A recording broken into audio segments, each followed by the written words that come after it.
Hello and welcome to the Southbound Sports Show. I'm your host, Richie Leahy, here with my co-host, Matty B. And another nonsense week. Audio issues. I don't even know. What was the one week we talked about the WNBA? Like, I don't know. We've had some shows that are just like complete trash right now. And then they're getting a lot of downloads, and I just apologize at the beginning now. Until I get it figured out. I'm still working with the company, trying to get the driver situation figured out on Windows. I really don't know what's causing it, so hopefully I don't drop out. I'm just using the regular microphone port, so it might not sound as good this week. I just don't want any issues because it's been taking me a while to fix them the last couple weeks. But on the college football end, the SEC is starting to band together, really, in terms of their messaging. And they're coming out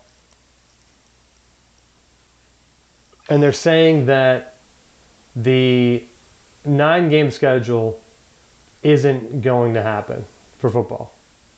In reality, that's kind of where they're at, which we knew. We talked about it. I made a prediction a while back. ESPN would have to pay them more. Right now, ESPN doesn't really want to pay them more. They're in the process of rolling out their own ESPN app. Paying the SEC more for like one more cross-rivalry game when they already get a pseudo discount game with the ACC on there, then they only have to pay half the rate for the SEC. It's a win for them. Like right now, the 9th game is that crossover week where you get Georgia, Georgia Tech, Florida, Florida State, and whatever other games are mixed in there, Clemson, South Carolina, at a discount rate, bro. They pay ACC prices for those games. They don't want the SEC to kind of go in because are you actually going to get higher marquee games? I honestly don't think so. Because you're going to have some type of crossover, but even adding a game that late, look at the Big Ten. Are those Big Ten games late in the year? Like, that's a manufactured at this point setup where it's Michigan and Ohio State. And then they have Penn State playing whatever flavor of the week team, right? They're playing, sometimes they're playing Michigan State.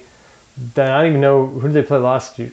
Was it Michigan State last year? Like, they try to get them like into a semi-big matchup. And then you have the Western schools, like what's it going to be? USC, UCLA, Washington, Oregon.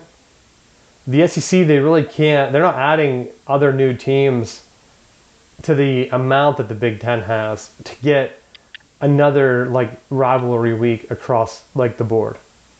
The only way it would really make sense is if they went ahead and added Florida State and Clemson, or like Miami or someone, like some other big time teams that they could then manufacture some rivalries with.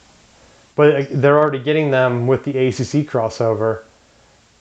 You can get a Big 12 team again, but you already grabbed the top 2 Big 12 teams, so how are you going to go ahead and get that point? Like, you can't manufacture eyeballs. And right now, almost all the big programs other than Notre Dame are pretty much taken. And even if they're not, like Florida State, they're still part of the ACC, SEC scheduling conflict. So right now, the ACC and the Big 12 like put out a joint message about the nonsense, because the SEC is saying, if we go to 9 games, we want guaranteed spots in the playoff, which I honestly think is going to happen, just because the leverage seems to be drifting away from the schools. And I called that leverage shift. The immediate aftermath of this expanded like tight playoff where they didn't include automatic bids for every conference pretty much put the nail in the coffin for the ACC, the Big 12, whatever the ones that they were deluding themselves into thinking they're part of like a Power 4. They're not. Like, it would be, I mean, it's kind of like the Pirates right now in Major League Baseball. They're pretending like they're a major league team, but they're operating at a minor league level. Like, they're nowhere near being a top team. They get a good player, already talks about getting them to the Yankees or some other organization. Oh, we need more key pieces. That's what they keep talking about. How many times are you going to add more key pieces? They do it every year because they're basically just a minor league team. That's what the Big 12 and the ACC are operating at. They're at that level right now where they're making so much less money. And then the other part where coaches are coming out, they're complaining about the scheduling, and they're all complaining about NIL. I think Kirby Smart came out. He was whining about it in the transfer portal. Yeah, because in the past, you could pay whatever, give promises. I mean, we already had on the draft where Ole Miss documents leaked where they were paying utilities for like family members, paying for all this stuff. The documents were there. The NCAA kind of looked the other way and said like, oh, it's their thing. And if you said anything, the state would sue. Like Tennessee was like, all right, we're going to just sue the NCAA until they leave us alone or whatever. I didn't even know that Tennessee had games like taken away from them because I wasn't really, I don't remember anything that really happened to them because it didn't really matter at that point. But the NIL thing, putting together like a House resolution, I don't know how close you read this, Matt. Their resolution is they're going to go ahead with like a baseline of like TV contracts and then say, well, okay, well, this is what each school is allowed to pay for their roster or whatever. And then you're back to where we were before. Where if so-and-so from Kansas, because we know I can use Kansas as an example because they were busted in that FBI raid, paying players under the table. If Kansas hits their goal and every team is back to being even, Kansas goes ahead and drops a bag, and they know from past history that their coach didn't even get suspended for that, right? Bill Self, like they just did what? A show cause maybe? You're back to where we were. You're back to just paying players under the table. So the schools right now that can't compete, Kentucky, Kansas, they want to go back to way things were. LSU put out a big thing I saw. It was like ridiculous about, hey, we need some guidelines. It's hard for us to compete. Sometimes you just wash your hands of it or something they said. Like, hey, we know that we're not going to be able to compete that way.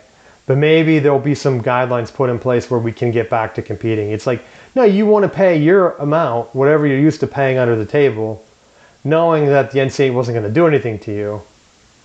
Because LSU, remember Will Wade, also on that thing for paying players. On the phone, caught on the phone, asking how much they needed, right? The school, SEC, like that's honestly what they want to go back to.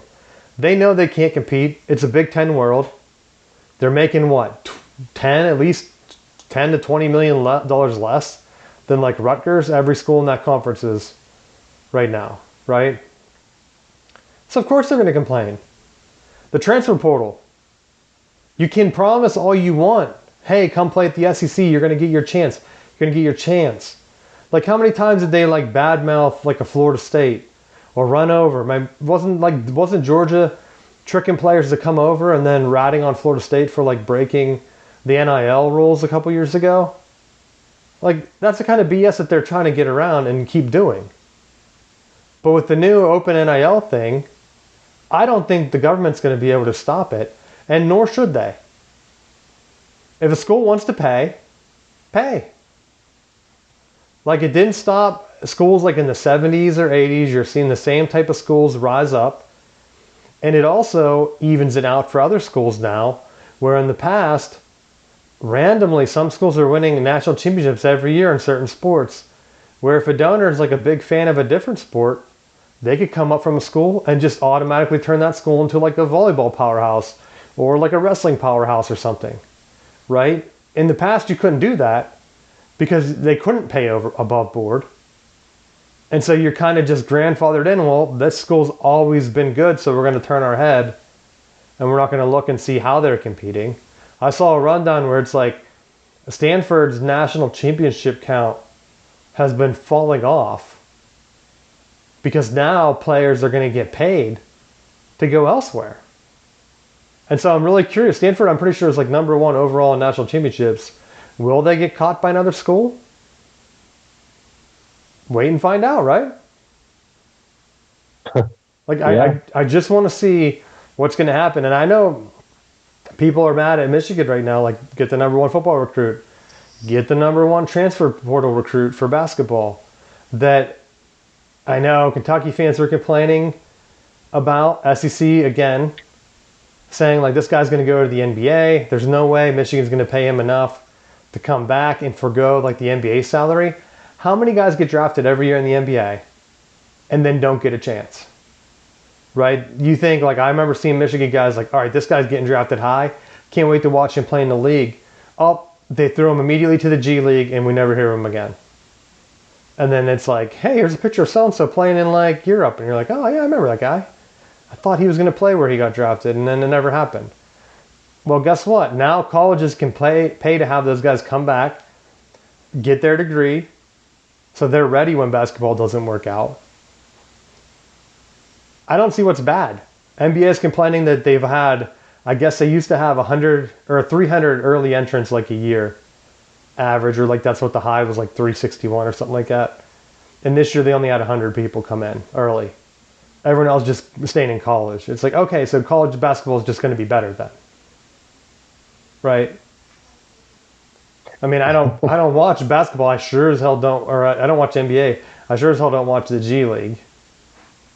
So I would rather the NCAA tournament just showcase better basketball. And if we're going to get that with NIL, then I'm all for it, because I do watch the NCAA tournament, and I do hope Michigan does well. So like when I see we're pulling in like 4 top transfer recruits and pulling in like another freshman All-American and easily rebuilding the roster that went to like I think a Sweet 16 last year.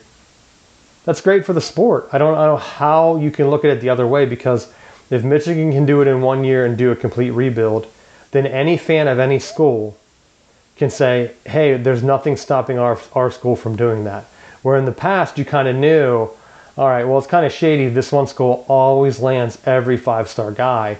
Now they're being spread out. Schools are 100% paying. Schools that have never landed 5-star guys before are now pulling in like random 5-star guys, and I think that's why the SEC is complaining. Because in the past, they would say, hey, come to Alabama, we're being developed. Like now we have great depth. We've seen what happens when Alabama loses that depth. They haven't won anything. How are they going to go ahead and keep going on that level?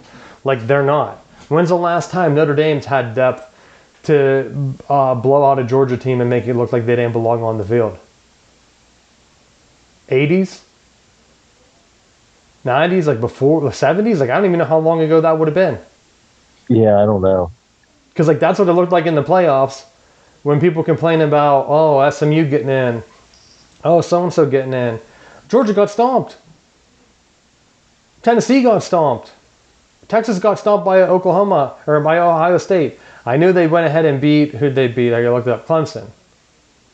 But Clemson wasn't like, people didn't expect Clemson to be the top ACC like candidate. That was almost like a surprise bid for them. So everyone knew Texas should beat them. But then to have the other SEC teams all lose, it's a bad look. And so of course they're panicking. And good for them. ESPN put all the eggs in that basket. They haven't developed the ACC. They dragged their knuckles on the ACC network for how many years? Didn't put any money into it. Tons of blackouts down here. I can't watch any ACC football. Can't watch any NC State stuff. But I can watch every random SEC game because that's where they're putting their money in. Guess what? I don't want to. And now when the SEC is not winning, they can keep complaining, but there's nothing they can do. And the number one thing that they're saying is like they're trying to equate it to like basketball and baseball now, saying like, hey, look, we've got like so many teams in the baseball tournament and it's great. No one's like really complaining. But the seeding's still messed up. I said that a couple weeks ago. Like the Big Ten can't have one home like super regional if they made it that far. Like why not? A&M loses to Liberty. Hilarious, right? Didn't they lose that series? Was that women's softball? Or was that baseball? Yeah. It's like, okay, why have those? Yeah, it was softball because A&M, we could talk about on the show, A&M and Georgia both decided to not play the championship game because of the rain. They wanted to rest up for the playoffs, the tournament, and I'm glad it bit A&M in the ass. Like, what school pays so much for less? A&M is a case of like, hey, you can have so much money and keep paying, and it doesn't mean you're going to win. So the school's complaining about people throwing money around. Look at A&M. It hasn't helped them one bit. I don't even know if A&M has won a national championship in any sport.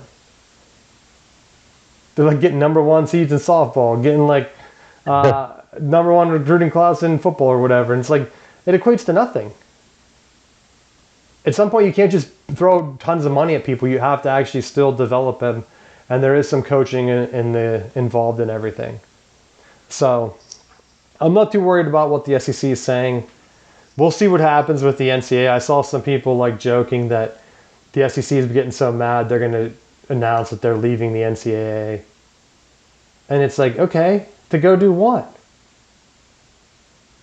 If they left right now without the Big Ten, they would become like a laughingstock. Because their ratings would not be as high. And what recruit is going to say, hey, you know what? I'm not going to play in like the NCAA tournament anymore. I'm just going to go play in this, like at least for basketball. Like, how would they convince anyone to join their little league?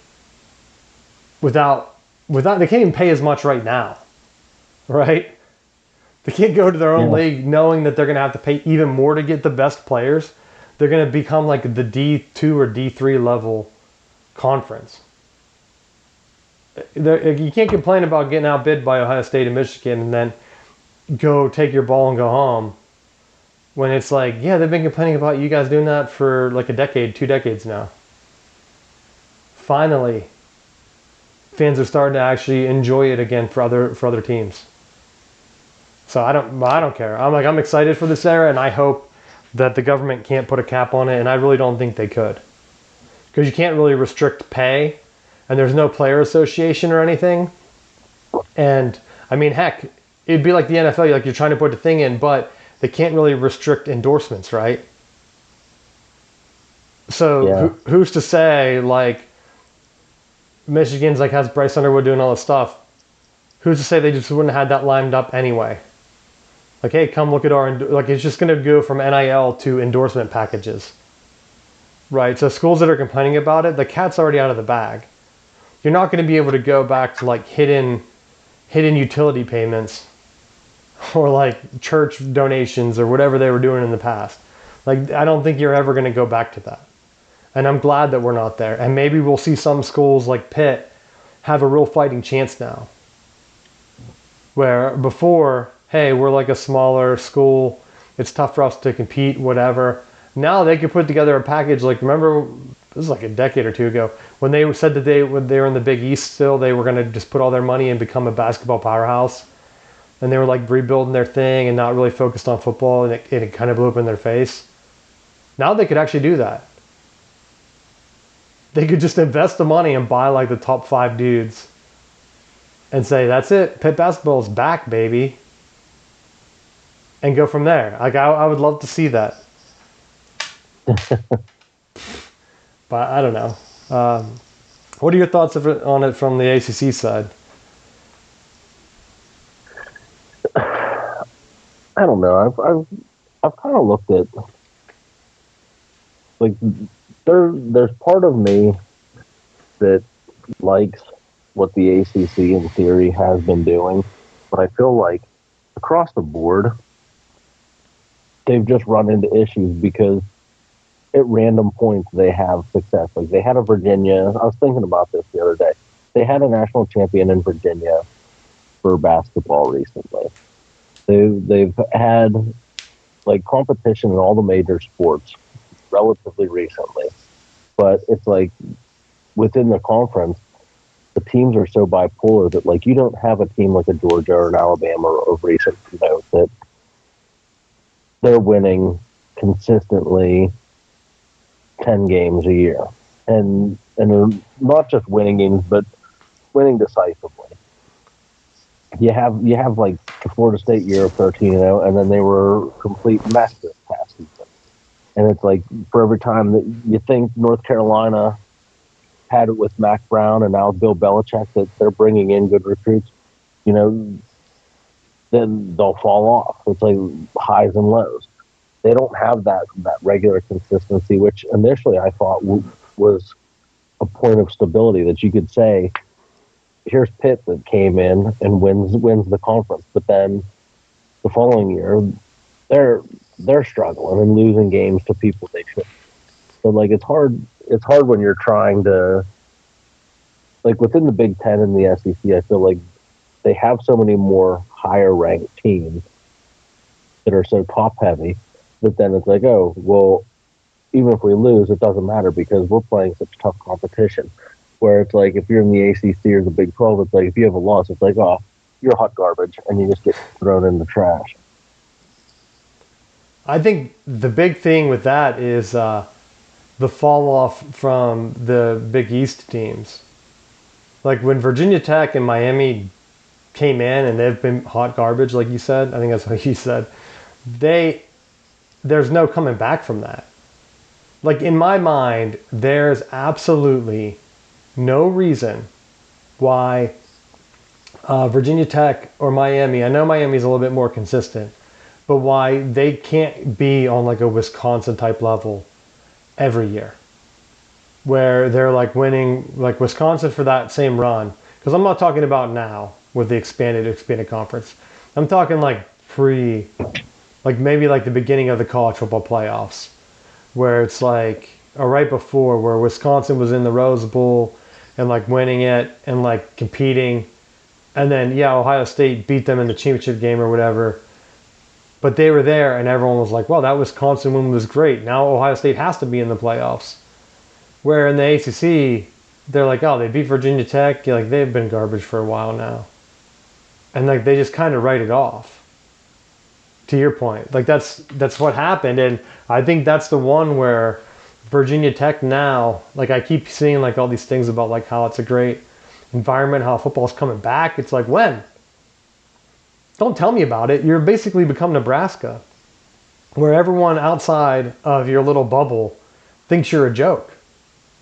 There's no way I would be picking Virginia Tech to win anything. Like if Pitt has more conference championships than you in the ACC, which I'm pretty sure they do without looking. Like did the Virginia Tech ever win the ACC? Maybe. I'm gonna say possibly. I'm gonna look it up. But like, what did you do with that? Like, it would have had to have been way back when they first started, or because I don't think it would be recently. It's all Pitt, Clemson, Florida State. Yeah, 2010, and then 2007 and 8 and 4. So they joined the ACC, won it a couple times, and then didn't win their bowl games, right? Like didn't win anything. They fell off and haven't been good for a decade. That's basically what Nebraska did, except they didn't win the Big Ten. They kind of competed and got close, and then that was it. They fell off, and they've kind of been adrift since. Like you brought up North Carolina, win the conference one time. Just win it one time. Like I know Mac Brown's good, and they have like good recruits, and they're picked in the top. Same with Miami. Like, yo, win it one time, dude. One time. Like Pitt should not be having more ACC championships than Miami. It's insane. Well, I feel like the Miami thing's always just been they've they've played so at times so undisciplined. Like they have such a hot recruiting bed to pull from with those South Miami high schools, but then they bring in these guys that are extremely athletic but extremely undisciplined, and then when they don't have someone that's like putting that structure in place, when they're just making dumb mistakes and fumbling the ball when they should be taking a knee and all this other stuff. And so that's where I think at some point the luck has to turn around, or you just don't have the system in place where did they ever start new? I feel like they always keep bringing in guys from like past Miami, like Randy Shannon's. Like, what are you doing that for? Like they bring in Cristobal. Didn't he have Miami ties? Yeah. It's like he wasn't even good at Oregon. They're just a machine. Like they have a system there. What Oregon coach has gone anywhere and been good? Chip Kelly? That's it. Like, he only won as an offensive coordinator last year at Ohio State. Like, that's it.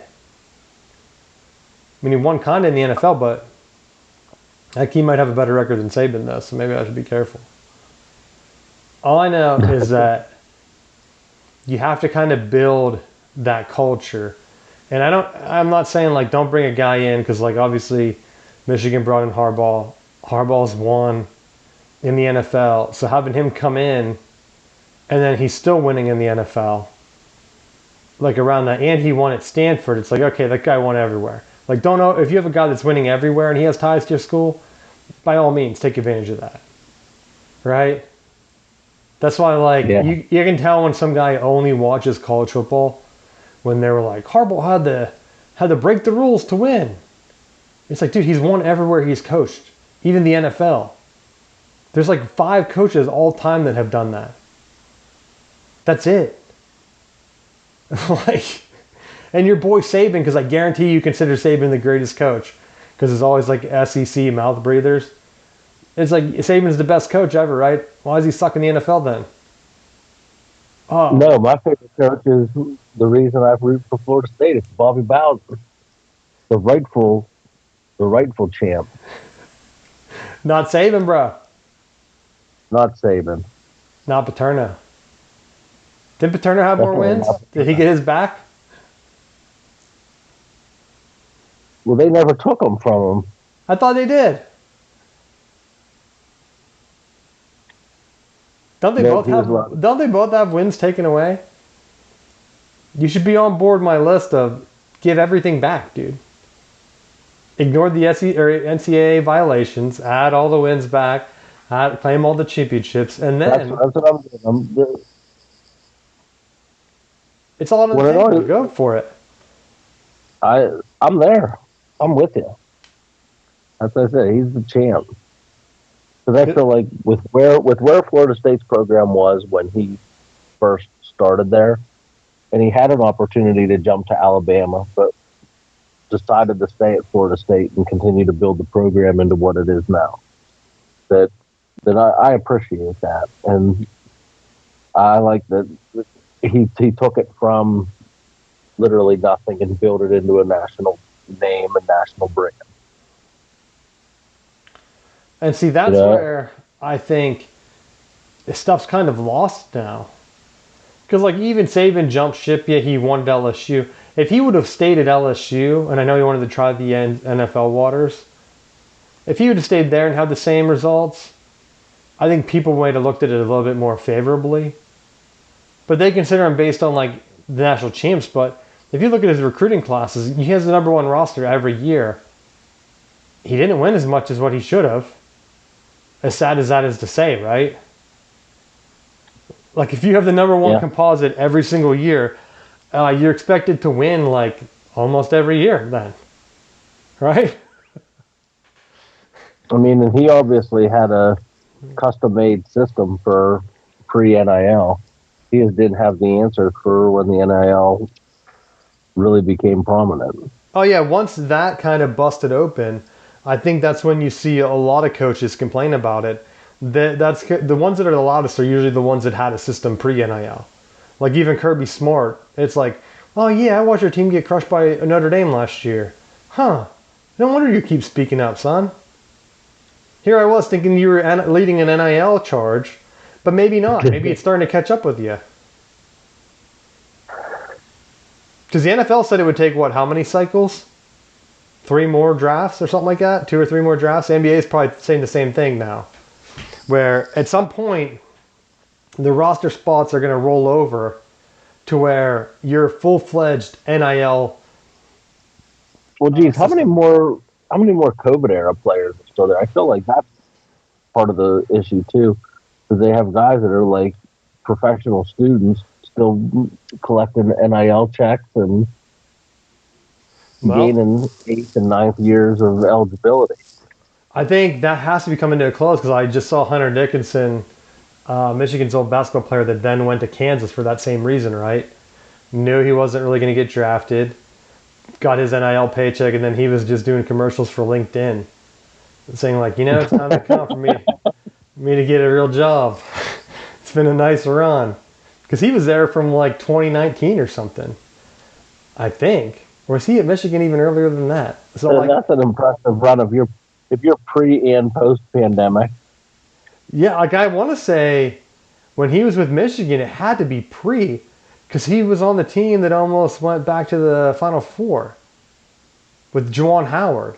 And then how many years did Juwan Howard have bad years? Like he had one good year, and then it went downhill for like 2 more years, right? So had to have been like around 2019, 2020. I don't think Howard was there. Maybe I'm wrong. Maybe Howard was there 21. When did he start then? How many years was he even at Michigan? Because that's the one thing that I don't even know now. I block it out. Because he it seemed like every year it kept falling off. But let's see if we can find it. Oh no, 2021 was his first year, so I was off by 2 years. Where he came in and played. He played 5 full seasons. Because they don't have a red shirt then if you do the COVID year, right? So typical, that's why I don't understand the COVID year. Like what did they ruin from him, right? Why is the rule you can get 4 years, but we're going to give you a random extra one just for COVID reasons? So you can now play 5. So he has to be there. I was thinking he played 6, which would have been 19, 20, and then up through last year. He started 2021. So off by 1 year. But still, that's still insane. 5 years. I guess he wouldn't have played 6 because I don't think he got hurt. But I'm sure there are some guys that played longer than that. Oh my God, yeah. So, but again, those are going to roll over. Like the NBA seeing guys that are just sticking around. At some point, there's going to be a push where these guys were never going to play in the NBA anyway. So having them come back or not come back, it doesn't really matter. Like there's nothing they can give them to make them kind of show up or not show up. It's just going to be it. Like you're going to get your career, your degree, and at some point they're going to say, like, you want to play 1 more year? All right, well, what are you paying me? Okay, yeah, I will play 1 more year. Then I have to get a job. So the NBA might say, like, yeah, we're gonna send you to the G League. You're going to get paid this, and it's so low that you're easily going to make more than that at college. Like, that's a factor. The same goes for like any sport. Like minor league baseball doesn't pay anything. It's not like a joke. There's no way you could like live on ham and cheese sandwiches.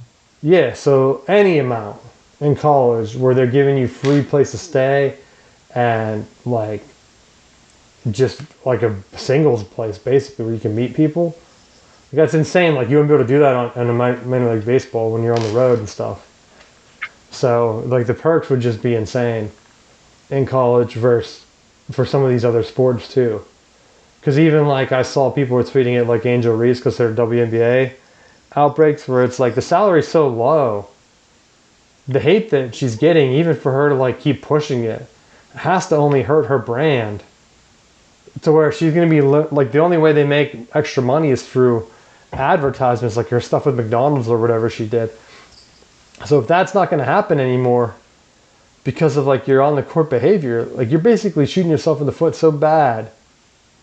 Then what's the point of even playing anymore? Right? Yeah. Someone playing in the WNBA, like you're traveling all the time. You have to actually train and work out. Like I know we talk about working out and like running and stuff, but it's just like at an older age, you're trying to like stay in shape so you're not having a heart attack or being like, well, that guy was fat and out of shape. No wonder he died. Like, dude, it's sad to say, but like I've heard people where it's like, hey, can you believe so-and-so had a heart attack? It's like, yeah, I actually can. I could believe that. Thanks. Like, thanks for cleaning up. I always wonder what happened. Car accident? Like, no, heart attack. Like, oh, okay. Makes sense. And so, like, that's where, like, the WNBA, like, if you're not working out and they're not paying, like, you're working out way more than the average guy just trying to stay in shape to be at a playing level. I would think, unless you just don't care. And they're like, well, I'm mailing it in, right? But it's like a catch-22. You have to work hard enough to get the accolades or you're not going to get the advertisements you're not going to get the extra money. And you have to be well behaved and well liked. Like, I don't understand how they don't get it. Like, they should just have a class. They should bring me in to talk to them and be like, what are you doing? What are you doing? Like, I should just yell at them.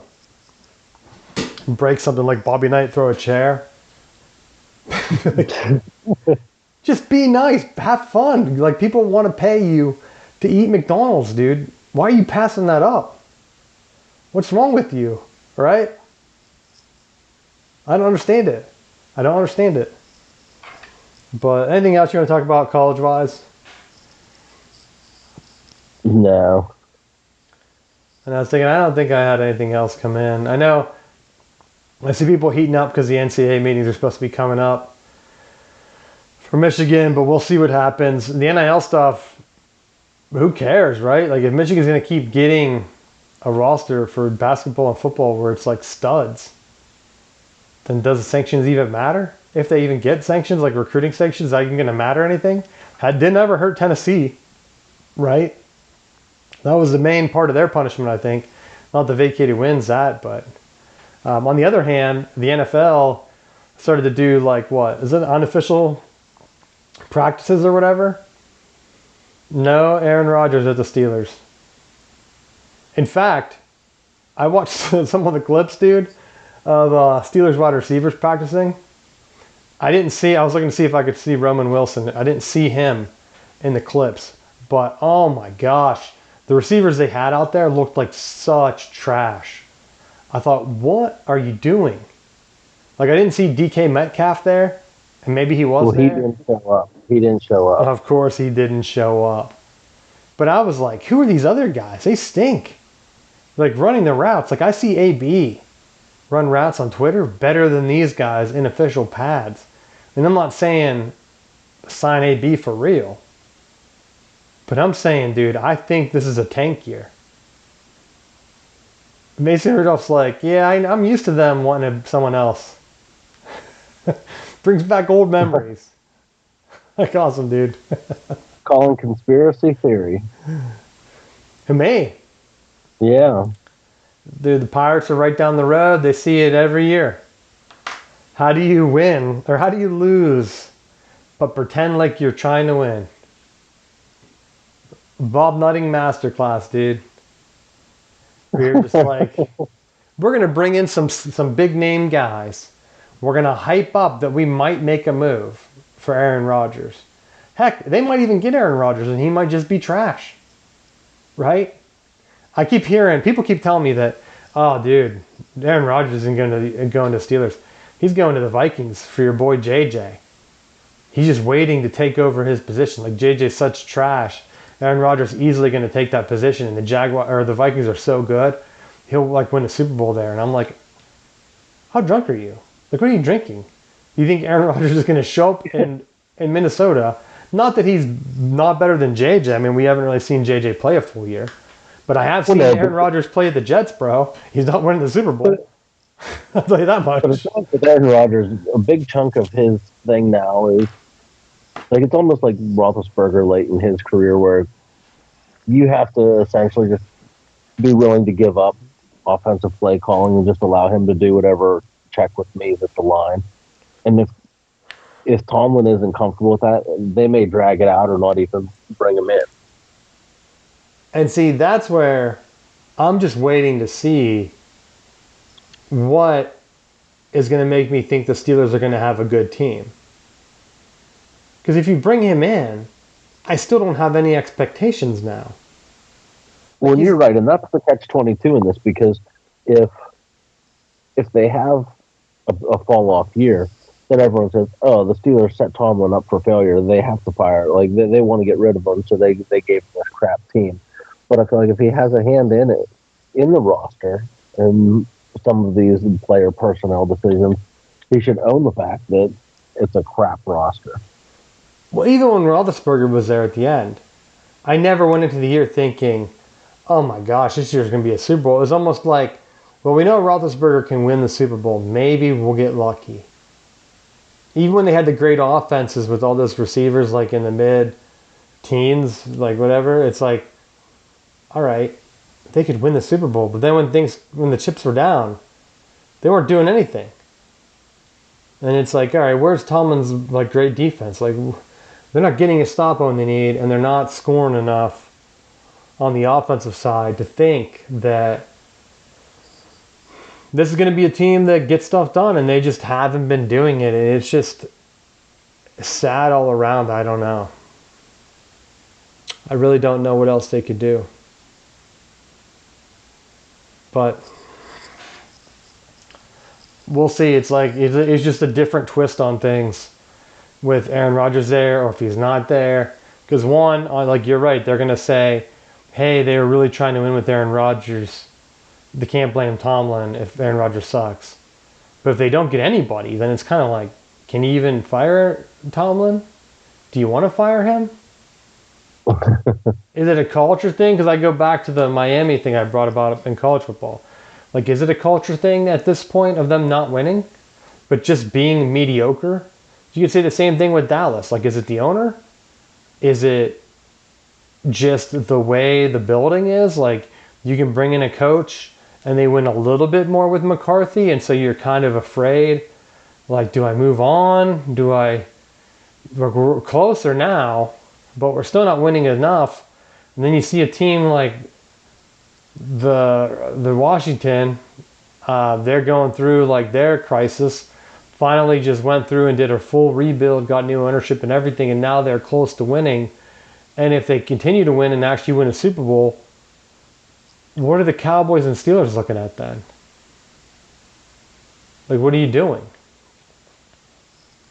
So, I don't know. You got to have some excitement coming into the year. And the Steelers' excitement has to be 0 out of 10. Even with Aaron Rodgers, you might give it a 1. If you're a season ticket holder, you're like, all right, maybe we can actually win some big games. But I don't know. I would not be too happy about that. Any other NFL stuff you want to talk about? And I'm looking now to see if I even had anything. I didn't really see a whole lot, but I know with the OTAs coming in, like I feel like, and that's typically a big time to try to get guys in. But I mean, with half of Pittsburgh's roster, I feel like recently being older, they almost just have a different attitude towards their OTAs. Or so it seems. I don't know. I don't know. It seems like all the veteran guys are like, look, we've been here for 1,000 years. We're just going to do the thing we always do. That's why, like, now, does he... I'm trying to think, because, like, mini camps open, what, July? Or is it earlier? What's the one that's open to the public? Is that the regular practice? Yeah, it's camp. Yeah, so right now, it's like, it's more for just trying to see, I think almost like what team cohesiveness is, or like you hear about the quarterbacks throwing. But like then you look and see, like I'm looking it up, and Bradshaw's complaining about Aaron Rodgers not being a fit for the Steelers. And it's like, does he know something? Like, does he know they're not going to go for him? Or does he know that they are going for him and he doesn't like it? Like, I don't know how much of a big Steelers fan he is. I'm assuming he is. He's like the legend in Pittsburgh, right? So You would think. But I don't know. I'm looking to see if there's any other tidbits in here. But nothing so far. I don't know. I don't really have much else for the show. Anything else you're going to talk about?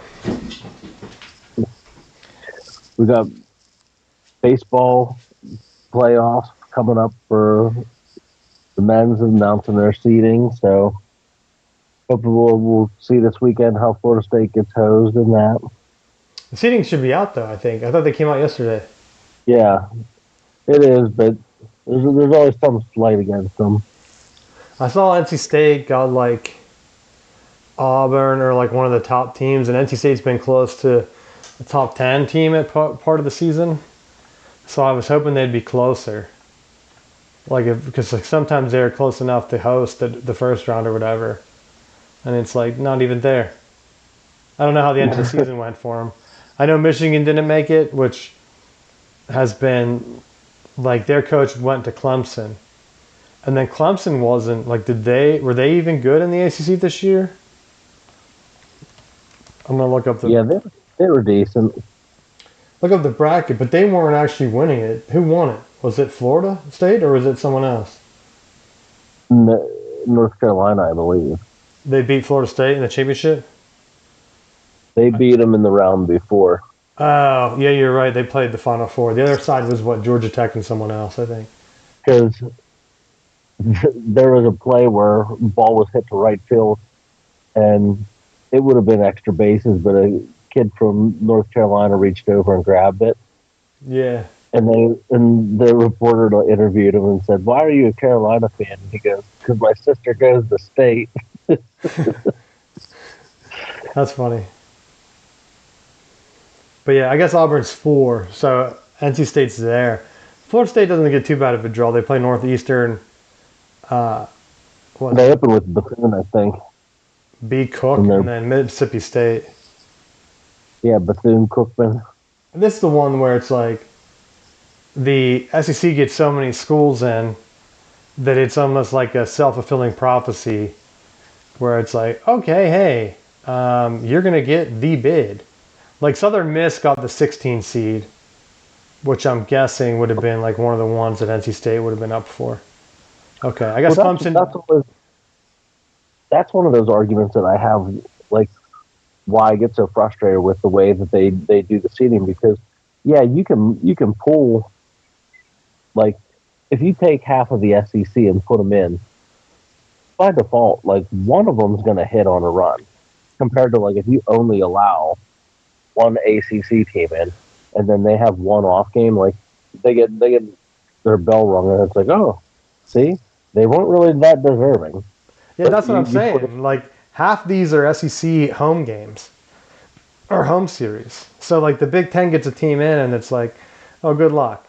I know Clemson to get the home, which kind of in the NCAA's defense, oh, congratulations, Michigan. You get to host a game in the snow. It's friggin' May. Well, now it's all right. And I'm not even saying about that. I'm telling you, it stinks. But they have to go to what? Oregon State? Or like even Southern Miss. Like you can't tell me Southern Miss schedule is better than like some of these other ones. Because like who's the Big Ten home team? UCLA and Oregon? Like you had 2 up there. I mean, UCLA is out west, but yeah, Michigan should have just paid to keep their coach, so let him go to Clemson. I think that was a big mistake. And part of I think that's what a lot of people's biggest frustrations are with the athletic department right now. Like letting Harbaugh go instead of fighting for him. And it keeps coming out more and more with like this investigation that Harbaugh would have been probably willing to stay there instead of going back to the NFL, especially after he won the national championship. If he just had a little bit of support, and the school's like, nah, we'll take the natty and run. So, but like I don't think he would come back to college at any point now, especially with his brother probably riding it out. But like, see, if he would end up at like Stanford or someone again and win another college national championship, I think that would be even more insane. Or maybe even make me even more disappointed in the current athletic department at Michigan. If my boy Harbs comes back and wins somewhere else that isn't Michigan. But you never know. He could be like a Bill Snyder and just come back randomly and then get hot after all this crap comes over. I'm back. Once his show calls, like 8 years, he comes back in 8 years, he's like, yeah. New Pope, got to take the team to meet the new Pope, baby. Which, all right. Anything else you want to talk about? No. All right, sounds good. Well, thanks for bearing with us in the off season. Got some stuff we're still working out, kink-wise. I don't know why. But that'll get straightened out before football season. Hopefully no bad NCAA news comes up soonish. and we will see you next week.